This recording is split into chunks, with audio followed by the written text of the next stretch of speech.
किरण होता है, देश के लोग आपस में विश्वास होता है, तो देश तरक्की कैसे करेगा? देश का क्या मतलब है? यदि एक परिवार में फूट है तो तरक्की नहीं कर सकता, सबको पता है इस बात का। एकता में बल है, सबको कहा जाता है। तो देश जो हमारा है, जो सब लोग अपने देश को प्यार करते हैं, अपनी जनता को प्यार करते होते हैं, तो ये वो बात होती है। तो ये इसकी बात याद करवाती है कविता। एक कविता मैं और पढ़ दूं? क्यों भाई? तवा चढ़ रहा है जी, तवा चढ़ा हुआ। तवा चढ़ रहा। अच्छा यार, हम तवा तवा चढ़वा रहे हो, कुछ पानी पुणी प्यादे करो नहीं तो फिर क्या हो गया? यदि मान लो नहीं, अपने यहाँ कोई भव्य स्टेज नहीं है, कुछ और नहीं है, खोल के दे देना। अच्छा ले,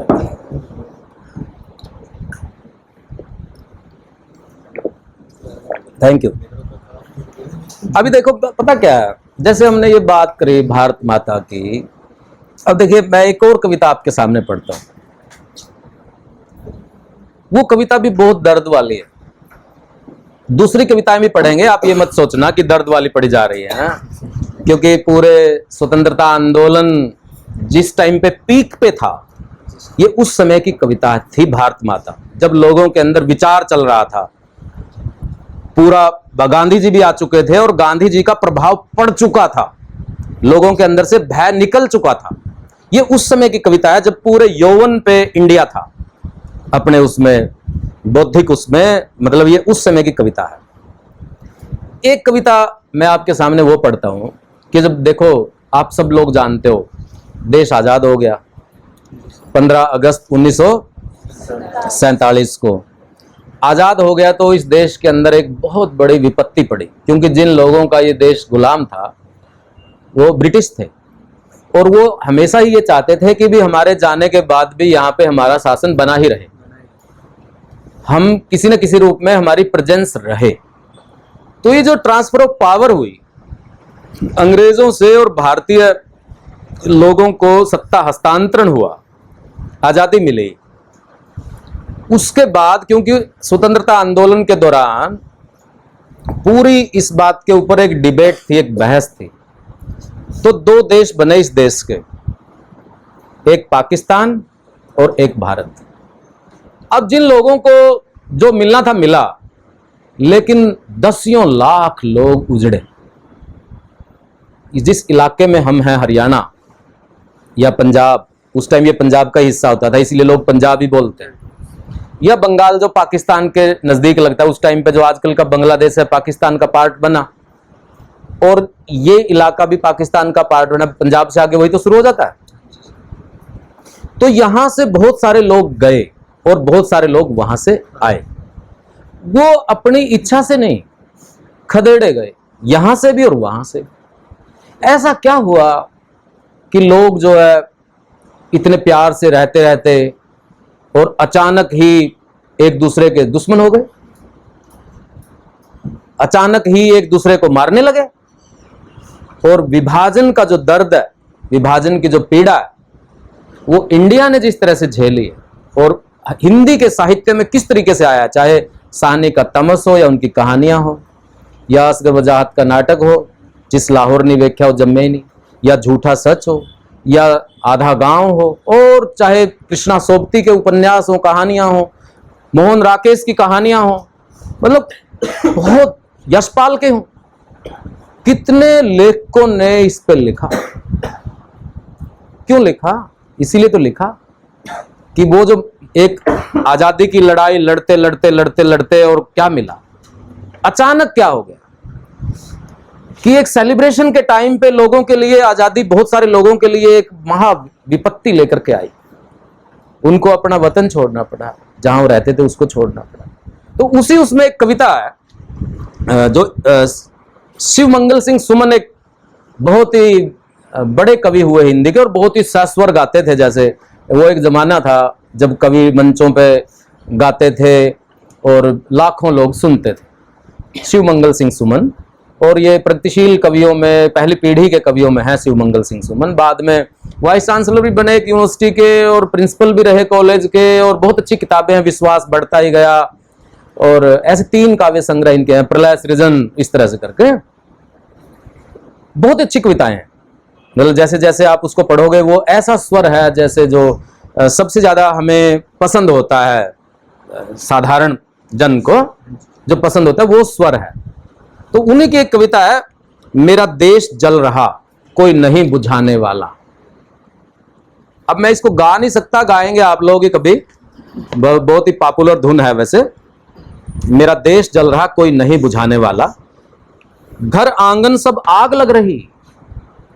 ये 1947 के दंगे देख करके ही अप्रैल में ये कविता लिखी थी उन्होंने, अप्रैल में छपी थी, अप्रैल 1947, क्योंकि दंगे पहले ही शुरू हो गए, पहले ही। जैसे जैसे यदि आप इस चीज को देखना शुरू करेंगे तो इतनी बड़ी ट्रेजेडी है ये विभाजन की, जैसे यूरोप में सेकंड वर्ल्ड वॉर की ट्रेजेडी। आप ये मान लो कि जगह जगह बम गिर रहे हैं, लोग मर रहे हैं, कुछ पता नहीं है क्या हो रहा है, सब निराशा फैली हुई है चारों तरफ, सब लोग उजड़े जा रहे हैं। तो ऐसे ये इंडिया में, एशिया की, पूरी दुनिया की इतना बड़ा विस्थापन कभी नहीं हुआ कि ऐसे लोग उजड़ के गए हों, इतना बड़ा कभी नहीं हुआ। तो कहते घर आंगन सब आग लग रही, सुलग रहे वन उपवन। घर आंगन सब आग लग रही, सुलग रहे वन उपवन। दर दीवारें चटक रही हैं, जलते छप्पर छाजन। एक कवि तो ऐसे ही बात करता है, एक घर का नक्शा बना दिया, छप्पर छाजन सब जल रहे हैं। तन जलता है, मन जलता है, जलता जन धन जीवन। क्या? जन धन जीवन। जो जन का धन है वो क्या है? उनका जीवन है, पूरा जीवन ही जल रहा है। जलता जन धन जीवन, एक नहीं जलते सदियों से जकड़े ग्रहित बंधन। क्या नहीं जलते? जो ग्रहित बंधन है, जो छोड़ देने योग्य है, ग्रहित कर देने योग्य है, वो ही नहीं जल रहे। एक वो रूढ़ियां, वो विचार, वो संकीर्णताएं, वो घृणा, वो द्वेष, वो हम सजा के बैठे हुए हैं अपने अंदर, सब जल रहा है। घर आंगन सब आग लग रही, सुलग रहे वन उपवन। दर दीवारें चटक रही हैं, जलते छप्पर छाजन। तन जलता है, मन जलता है, जलता जनधन जीवन। एक नहीं जलते सदियों से जकड़े ग्रहित बंधन। दूर बैठकर ताप रहा है, दूर बैठकर ताप रहा है आग लगाने वाला। मेरा देश जल रहा कोई नहीं बुझाने वाला। दूर बैठकर ताप रहा है,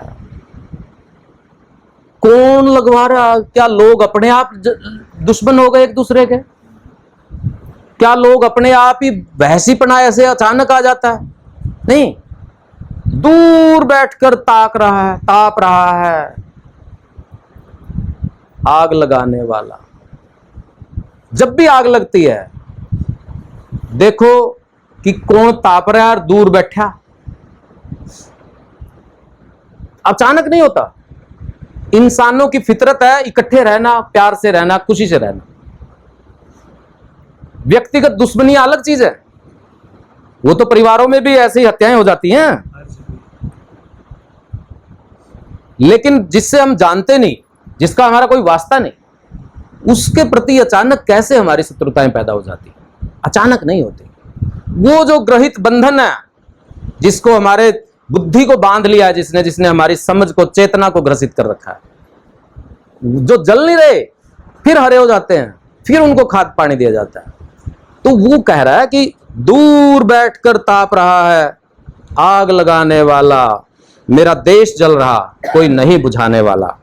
भाई की गर्दन पर भाई का तन गया दुधारा। भाई की गर्दन पर भाई का तन गया दुधारा। दुधारा समझते हो? जिसकी दो धार होती हैं, दुधारा। सब झगड़े की जड़ है पुरखों के घर का बंटवारा। सब झगड़े की जड़ है पुरखों के घर का बंटवारा। किस लिए बंटवारा?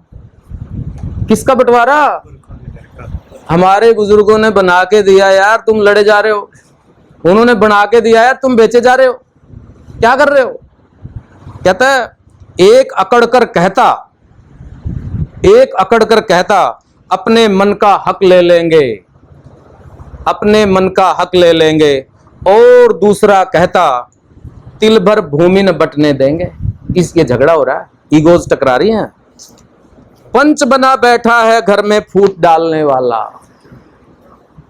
पंच बना बैठा है घर में फूट डालने वाला। वही बंदा पंचायती होकर बैठा है जो फूट डालने वाला है। वो खुद जो है सुलह समझौता करवाएगा। आपको पता है ना भारत का विभाजन कैसे हुआ था? एक मिस्टर भेजे गए थे बंदे, जो ये लाइन है ना रेड क्लिफ, वो तो आए थे। हाँ जी, वो तो शायद इंडिया में आए तो थे, लेकिन वो बहुत ही 7 सप्ताह में कितने में 40 दिन, गर्मी बहुत थी। अगस्त, उससे पहले आप देख लो कितनी गर्मी थी इंडिया में, अंग्रेजों को आदत नहीं होती। फिर वो यहाँ आके बीमार पड़ गया, दस्त लग गया उसका, बाहर भी नहीं जा सकता था वो। ये डॉक्यूमेंटेड है जो मैं बता रहा हूं, ऐसे नहीं है। यानी कि उसने भारत को जिस तरह से बांटा, इतनी जल्दी में था वो, और वो वापस नहीं आया इंडिया में कभी भी। एक कविता है जो उसके बारे में लिखी हुई है, एक अंग्रेज ने लिखी है, वहां का एक पोएट था, क्योंकि उसने जाकर वहां बताया कि भी मैं तो कराया काम वहां क्लब में। तो उसने मतलब जो पोयम लिखी, उस पोयम का हिस्सा है ये जो मैं बता रहा हूं कि कैसे क्या हुआ, कैसे भारत का बंटवारा हुआ। 2 देश बट गए, शताब्दियों से इकट्ठे हुए थे, और बंदे ने 1 महीने में ही बांट दिए। ना देखा ना न्यू पता था कहां से, बस ये खींच दी लाइन, यो इनका यो था, बहुत बढ़िया, ये पढ़ दिया पेज, ले आधा तो ले जा आधा। इस तरह से बंटवारा हुआ भारत का, बहुत ही कृत्रिम तरीके से। कहता पंच बना बैठा है घर में फूट डालने वाला, मेरा देश जल रहा नहीं कोई बुझाने वाला। दोनों के नेतागण बनते, दोनों के नेतागण बनते, अधिकारों के हामी, अधिकार दिलाएंगे, अधिकारों के हामी, किंतु एक दिन को भी हमको अखरी नहीं गुलामी। अब चौधरी बन रहे हैं, एक दिन को भी अखरी नहीं गुलामी। अंग्रेजों के खिलाफ जो लड़ाई थी, किसने लड़ी? और जब आपको पता ही है बंटवारा होता है, फिर बंदे आ जाते हैं अपनी प्लेट ले लेगा कि भी ठीक है हमने लिया जी, तो वो आगे। तो कहता है दोनों दानों को मोहताज हो गए, दर दर बने भिखारी, भूख अकाल महामारी से दोनों की लाचारी। दर दर बने, दोनों जो असली समस्याएं हैं, भूख अकाल महामारी से दोनों की लाचारी। आज धार्मिक बना धर्म का नाम मिटाने वाला, मेरा देश जल रहा नहीं कोई बुझाने वाला। आज धार्मिक बन रहा, क्या? धर्म का नाम मिटाने वाला। आपको पता है मुस्लिम लीग की 14 डिमांड थी जी ना, उसमें एक भी धार्मिक नहीं थी। रिलीजियस डिमांड अलग होती है ना, कि हमें पूजा का अधिकार हो, फला हो ना। डिमांड क्या है? सारी पॉलिटिकल डिमांड है। तो आप देख ही रहे हो कि जितने भी धर्म के नाम पे संगठन बन रहे हैं, वो किसने बना रखे हैं? सारे पॉलिटिकल बंदे हैं। कौन सा उसमें धार्मिक बंदा है भाई? ढूंढ लो आप। और ये परंपरा चली रही है अभी भी। जो भी धर्म के नाम पे कर रहे हैं, धार्मिक लोग तो कमी है उसमें। धर्म वाले बंदे को क्या, उसको तो धर्म करना है, अपने कोने में बैठकर राम के नाम ले रहा, कोई नमाज पढ़ रहा, लेकिन राजनीति वाले राजनीति कर रहे हैं उसके ऊपर। धर्म से कोई लेना देना नहीं। तो कहता है कि आज धार्मिक बना धर्म का नाम मिटाने वाला। धर्म का नाम तो यही है कि भी सबकी रक्षा करो, सबको सबको सबको ये मिले, सब ईश्वर के बंदे हैं। धर्म तो यही कहता है। होकर बड़े लड़ेंगे यूं यदि कहीं जान में लेती। अब ये माँ की तरफ से बोल रहे हैं, इंडियन जो भारत माता बोल रही है, यदि मेरे को पता होता भी बड़े होकर लड़ेंगे, मैं क्या करती? कुल कलंक संतान शोर में गला घोंट में देती। ये जो कुल कलंक संतान है, ये शोर में पैदा होते ही जब उसी टाइम कर देती, इसका काम गला घोंट में देती। लोग निपुत्ति कहते, क्या कहते मेरे को? ज्यादा से ज्यादा भाई बच्चा पैदा नहीं हुआ, निपुत्ति है, बांझ है, जो कि इंडिया के अंदर एक सबसे बड़ा एक स्टिग्मा है, अभी एक वो है क्या कहता है, लोग निपुती कहते पर यह दिन न देखना पड़ता, मैं न बंधनों में सड़ती, छाती में सूल न गड़ता। बैठी यही बिसुर रही मां, नीचों ने घर घाला, मेरा देश जल रहा कोई नहीं बुझाने वाला। मां की तरफ से बोल रहे। भगत सिंह, अशफाक, अभी ऐसे नाम है देखो, भगत सिंह। बताओ किस लिए फांसी पे चढ़े थे वो? इसलिए चढ़े थे कि बाद में आप 2 टुकड़े करो और लोगों को उजड़े? क्या ऐसे देश की कल्पना की थी? ये वो याद करवा रहे हैं हमारे जो कवि हैं, उन क्रांतिकारियों के विरासत की जरूरत तो 1947 में ही पड़ गई थी। अब हम तो और भी 75 साल पीछे हैं उसके। वो भी याद करवा रहे हैं कि भगत सिंह, अशफाक उल्लाह खान, आप जानते होंगे, एक बहुत अच्छे शायर भी हैं अशफाक उल्लाह खान। उनकी शायरी भी बड़ी कमाल की है। लाल मोहन, गणेश बलिदानी, गणेश शंकर विद्यार्थी कैसे मारे गए थे? दंगों में। इतना बड़ा बंदा, उस टाइम की यूपी का प्रेसिडेंट। यूपी समझते हो? अब तो 4 बन गए उसमें से। उसका कांग्रेस का इतना बड़ा प्रेसिडेंट, एक अखबार का इतना बड़ा संपादक, इतना बड़ा बुद्धिजीवी हिंदी का, कैसे मारा गया? दंगों में। बताइए, इतने बड़े बड़े लोगों को दंगों में। कहते गणेश बलिदानी, सोच रहे होंगे हम सबकी व्यर्थ गई कुर्बानी। ये जो 1947 का जो ये विभाजन का मंजर है, ये जो नजारा देख के कि गाड़ियां की गाड़ियां जा रही हैं, लोग रो रहे हैं, रातों को भाग रहे हैं, व्यर्थ गई कुर्बानी। रो रहे होंगे और क्या करेंगे ये हालत देख के? व्यर्थ गई कुर्बानी, जिस धरती को तन की देकर खाद खून से सींचा। ये क्रांतिकारी, जिस धरती को तन की देकर खाद, अपने तन की खाद दे करके सींचा, खून से सींचा, अंकुर लेते समय उसी पर किसने जहर उलीचा। अब ये जब अंकुरित हो रही है तो किसने जहर उलीचा? रो रहे होंगे हमारे क्रांतिकारी, ऊपर बैठे होंगे ना, देख रहे होंगे कि भाई देखो हमारे नाम पे बातें तो चल रही हैं। 47 में शुरू हो गया था काम। हरी भरी खेती पर ओले गिरे, पड़ गया पाला, मेरा देश जल रहा नहीं कोई बुझाने वाला। ये जो लाचारी है, मेरा देश जल रहा नहीं कोई बुझाने वाला, ये सबसे बड़ी लाचारी, नहीं कोई बुझाने वाला। जब भूखा बंगाल तड़प मर गया, ठोक कर किस्मत। भूखा बंगाल, 1943 का बंगाल का अकाल, कहते हैं 2 लाख लोग मरे थे। यदि उस टाइम की आप तस्वीरें देखोगे, बंगाल के अकाल की फोटो मौजूद है आर्काइव में, आप लिखोगे ना इंटरनेट पे कि बंगाल का अकाल 1943, इमेज देख नहीं पाओगे। यदि अंदर आदमी का दिल धड़कता है तो ऐसे आदमी की 5 किलो का आदमी रह गया, 10 किलो का आदमी रह गया, सारा सूख चुका है, सांस आ रहा है बस किसी तरीके से। अकाल में बंदा रोज मरता है,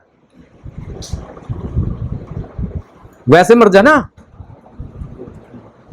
लेकिन अकाल में डेली मरता है, सैकड़ों दिन तक मरते रहना पड़ता है अकाल में।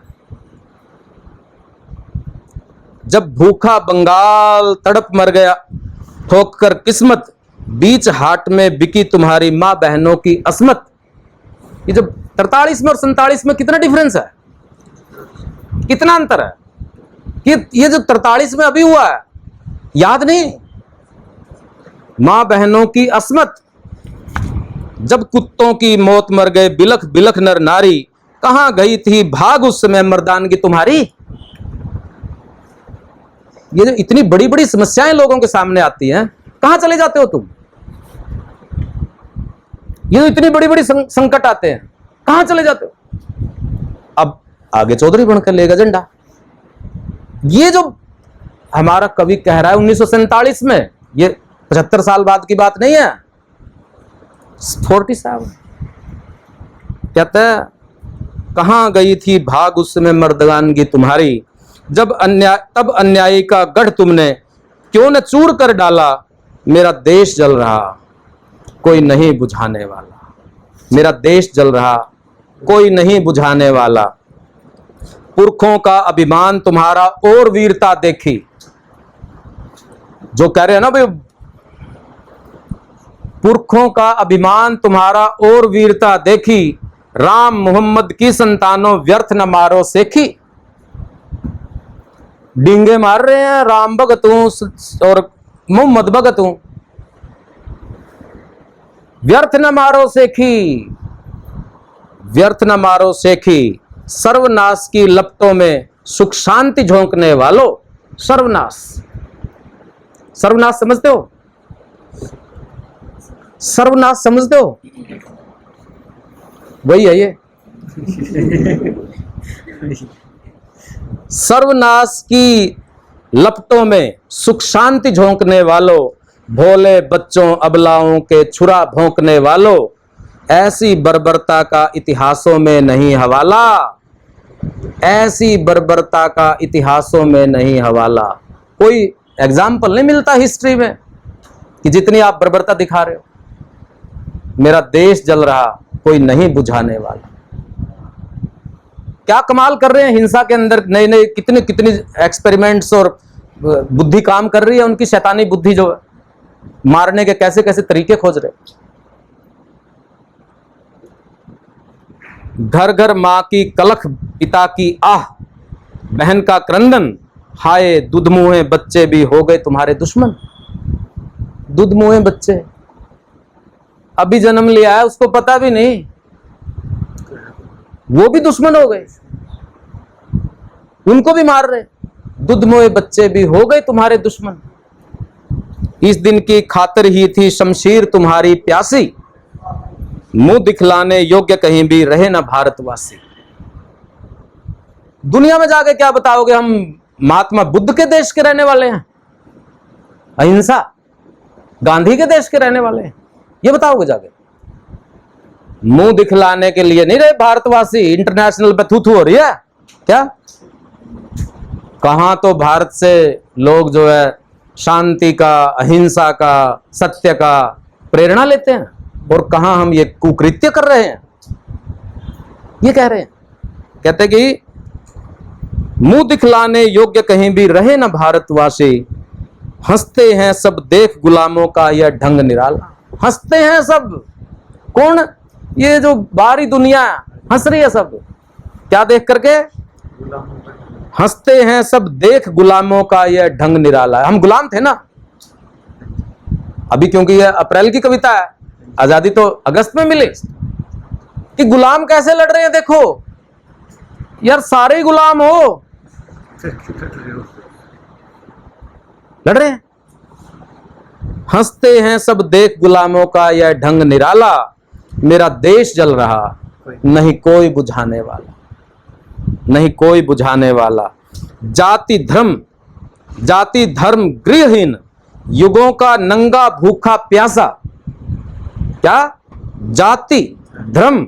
जाति धर्म गृहहीन, युगों का नंगा भूखा प्यासा। आज सर्वहारा तू ही है एक हमारी आशा। कहां से आशा है कवि को? क्योंकि ये एक प्रगतिशील कवि हैं, कि जो सर्वहारा है, जो ये गरीब आदमी है, क्योंकि जो लड़ाने वाले हैं वो तो बैठे हुए हैं, दूर ताप रहे हैं। किससे आशा है? सर्वहारा से। ये जो शोषित बंदा है, एक तू ही है आशा, इसी से आशा की किरण है, क्योंकि इसी ने सृष्टि बनाई है, इसी को तकलीफ होगी सर्वनाश की। एक हमारी आशा, ये छल छंद शोषकों के हैं। ये जो चल रहा है ना, ये छल छंद शोषकों के हैं। ये जो बना रहे हैं, ये शोषकों के हैं। धर्म के नाम पे झगड़े, जाति के नाम पे झगड़े, भाषा के नाम पे, संकीर्णता के नाम पे, किसके झगड़े हैं? ये शोषकों के छल छंद हैं। ये छल छंद शोषकों के हैं। कुत्सित ओछे गंदे, कैसे हैं? इससे बड़ी तो मेरे ख्याल में हिंदी में गाड़ी नहीं हो सकती। ये छल छंद शोषकों के हैं, कुत्सित ओछे गंदे, तेरा खून चूसने को ही ये दंगों के फंदे। दंगे एक फंदा है। फंदा समझते हो क्या होता है? जिसमें बंदे को लटकाया जाता है, मछली को पकड़ा जाता है, कबूतर को भी पकड़ा जाता है, कबूतर नहीं तितर को भी पकड़ा जाता है। फंदा लगा लिया शिकारी, ये फंदा है, धर्म सेवा नहीं है ये कह रहे हैं। ये छल छंद शोषकों के ही हैं कुत्सित ओछे गंदे। तेरा खून चूसने को ही ये दंगों के फंदे। तेरा एका गुमराहों को राह दिखाने वाला। जो तेरा एका है सर्वहारा का, जो आम शोषित जनता है, तेरा एका, क्योंकि लड़ तो यही रहे हैं, बाकी तो दूर बैठे ताप रहे हैं, अपना एसी में बैठे हैं।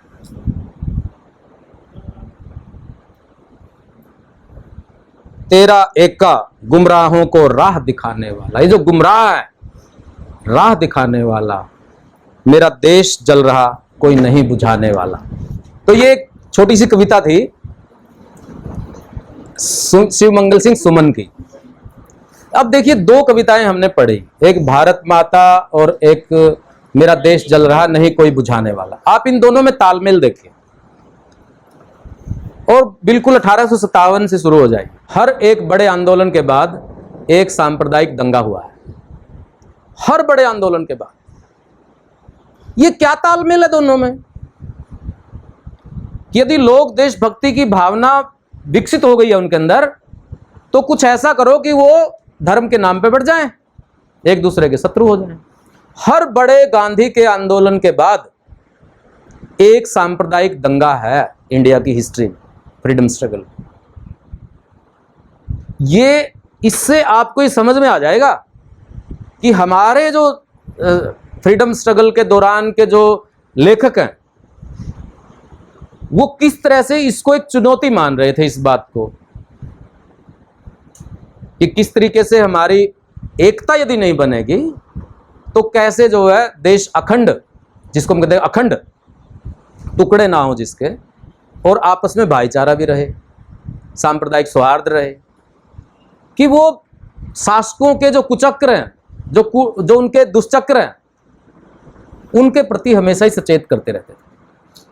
तो जब हम 1857 से लेकर के 1947 और उसके बाद ये 75 साल जब हम इसको देखते हैं, तो 1857 से लेकर के और ये जो पूरे फ्रीडम स्ट्रगल की जो कोर वैल्यूज हैं, जो केंद्रीय सवाल हैं, जो केंद्रीय संकल्प हैं, जो मूल्य हैं, उनकी तरफ हमें ध्यान देने की जरूरत है कि वो कौन सी चीजें थी जिसकी वजह से ये इतने बड़े बड़े साहित्यकार जो ये चीजें कर रहे थे। तो ये दो कविताएं मैंने आपके सामने प्रस्तुत की। चुनाव मेरा है और कविताएं बड़े कवियों की हैं, सुमित्रानंदन पंत, शिवमंगल सिंह सुमन, कोई छोटी हस्तियां नहीं है। हिंदी के अंदर एक बहुत बड़ा नाम है। इनकी बुद्धि पे और इनकी कला पे भी हम कोई शंका संदेह नहीं कर सकते। देशभक्त हैं, इसके लिए इस पे कोई जोर देने की जरूरत नहीं है। तो जब वो ये संदेश दे रहे हैं तो हमें पूरे हिंदी साहित्य को ये 75वां साल एक मौका दे रहा है कि हम इस दृष्टि से देखें। जो हमारे साहित्य में ऐसे सवाल उभरने लगते हैं मौके मौके के अनुसार, तो इन चीज़ों को भी हम मिला के देखें कि भाई कहाँ से हमारा आधुनिक साहित्य शुरू हुआ था और किन किन चीज़ों से गुजरा और कैसे कैसे हमारे लेखकों ने अपनी जनता को आगाह किया, सचेत किया। यही एक अमृत महोत्सव के दौरान साहित्य पढ़ने का, उसको समझने का या दृष्टि निर्मित करने का एक अच्छा तरीका होगा। तो मैं तो यही समझता हूँ। तो ये जो पूरा सप्ताह है, मैं तो यही कह रहा हूँ कि आप इस पूरे सप्ताह की, सिर्फ फ्रीडम ये उत्सव नहीं है, आपके लिए पूरे 150-200 साल का जो पूरा साहित्य है उसकी यात्रा है ये। इसलिए यदि आप इससे जुड़ जाते हैं तो हिंदी साहित्य तो यार बना ही इसमें ही है, इसी के अंदर पैदा हुआ है। यदि इस चेतना को हम ग्रहण कर लेते हैं तो आ गया हिंदी साहित्य।